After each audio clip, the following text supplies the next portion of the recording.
సాక్షాత్తు కలియుగ ప్రత్యక్ష దైవం వెంకటేశ్వర స్వామితో పాచికలు ఆడిన హతిరాం బాబాజీ ఆలయాన్ని ప్రపంచంలోనే ప్రప్రథమంగా తిరుపతిలో నిర్మించడం సంతోషదాయకమని కేరళ ఐజీ గూగులోత్ లక్ష్మణ్ నాయక్ ఐపీఎస్ అన్నారు. తిరుపతి రూరల్ మండలం వేదాంతపురంలో నిర్మించిన హతిరాం బాబాజీ ఆలయాన్ని ఆయన సోమవారం సందర్శించి ఆలయంలో ప్రత్యేక పూజలు నిర్వహించారు. అంతకుముందు ఆలయం వద్దకు చేరుకున్న గూగులోత్ లక్ష్మణ్ నాయక్ ఐపీఎస్ హతిరాం బాబాజీ మఠ పరిరక్షణ సమితి సభ్యులు ఘనస్వాగతం పలికారు. ఆలయం వద్ద ఆయన కమిటీ సభ్యులతో కలిసి విలేకరుల సమావేశంలో మాట్లాడుతూ దేశంలో 20 రాష్ట్రాల్లో బంజారా జాతికి చెందిన వారు 15 కోట్ల మంది ఉన్నారని, అందరూ సంవత్సరంలో ఏదో రోజు తిరుమల వచ్చి బాలాజీని దర్శించుకుని హతిరాం బాబాజీ మఠాన్ని సందర్శిస్తారని అన్నారు. దేశంలో ఉన్న బంజారా జాతికి చెందిన అందరూ కలిసి సొంత నిధులతో హతిరాం మఠంకు చెందిన స్థలంలో హతిరాం బాబాజీ ఆలయాన్ని నిర్మించి స్వామివారి విగ్రహాన్ని ఏర్పాటు చేసేందుకు కృషి చేయాలని పిలుపుని. ఈ సమావేశంలో ఆలయ కమిటీ సభ్యులు ప్రభాకర్ నాయక్, కిషోర్ నాయక్, కుసుమహరి, హరిప్రసాద్ నాయక్, శివనాయక్, ప్రసాద్ నాయక్ తదితరులు పాల్గొన్నారు. ఇక్కడ సందర్శించడానికి మా కుల ముద్దుబిడ్డ అయినటువంటి గుగ్లావత్ లక్ష్మణ్ నాయక్ సార్ గారికి స్వాగతం పలుకుతూ ఇక్కడ హతిరాం బాబాజీ యొక్క ఆలయ నిర్మాణాన్ని విజిట్ చేసి ఇక్కడ కావాల్సిన సదుపాయాల గురించి కూడా వివరణ చేయడం జరిగింది.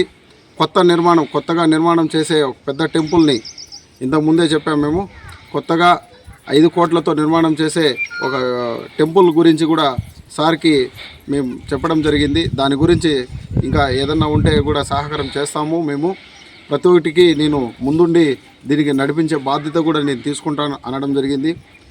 ఇంత గొప్ప మనసు గల వ్యక్తిని ఈరోజు హతిరాం బాబాజీ స్వయాన ఆయనే పిలిపించుకోవడం, అలాంటి పవిత్రమైన పుణ్యక్షేత్రాన్ని నిర్మాణం చేస్తున్న సందర్భంగా సార్కి హతిరాం బాబాజీ ఆశీర్వాదం ఉండాలని ఎప్పుడూ కోరుకుంటూ ఉన్నాం. దాదాపు 15 కోట్ల బంజారాసు 20 రాష్ట్రాల నుంచి తిరుపతి రెగ్యులర్గా విజిట్ చేస్తుంటారు. వాళ్ళను కావాల్సిన ఫెసిలిటీస్ అక్కడ లేవు. ఒక సరైన టెంపుల్ కట్టాలనేది దశాబ్దాలుగా అందరూ అనుకుంటున్న విషయం. అది ఆ కళ నెరవేర్చుతున్నందుకు ఇక్కడ ఉన్న కమిటీ, తిరుపతిలో ఉన్న కమిటీ దీని గురించి కృషి చేస్తున్న అందరికీ నా అభినందనలు.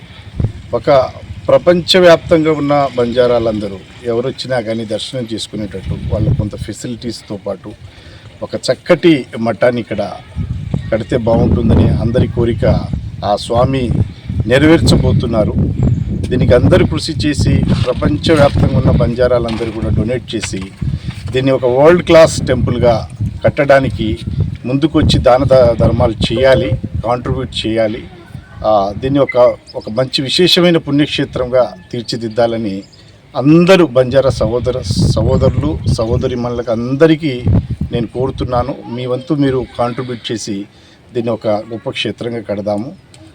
దీనికి అందరి సహకారం ఉండాలని నేను ఇక్కడున్న బంజారులు ఐక్యమై ఇక్కడ గుడి నిర్మాణం చేయడం, అదేవిధంగా హతిరాం బాబాజీకి విగ్రహ ప్రతిష్టను ఇప్పటివరకు ఎక్కడా జరగలేదండి. రాష్ట్రంలో ఎక్కడన్నా చూసుకోండి.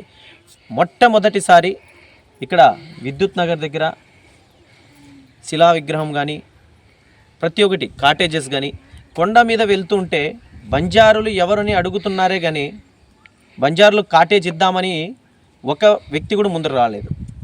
ఇప్పుడున్న ఎండోమెంట్ డిపార్ట్మెంట్ ఎత్తుకున్నా కానీ రమేష్ నాయుడు అని ఎవరైతే ఇన్ఛార్జ్ ఉన్నారో అతను మొన్న 3 రోజులు ఒక వారం క్రితం ఇక్కడికి రావడం కానీ ఆయన ఆధ్వర్యంలోనే ఇక్కడ టెంపుల్ కట్టడము జరిగింది.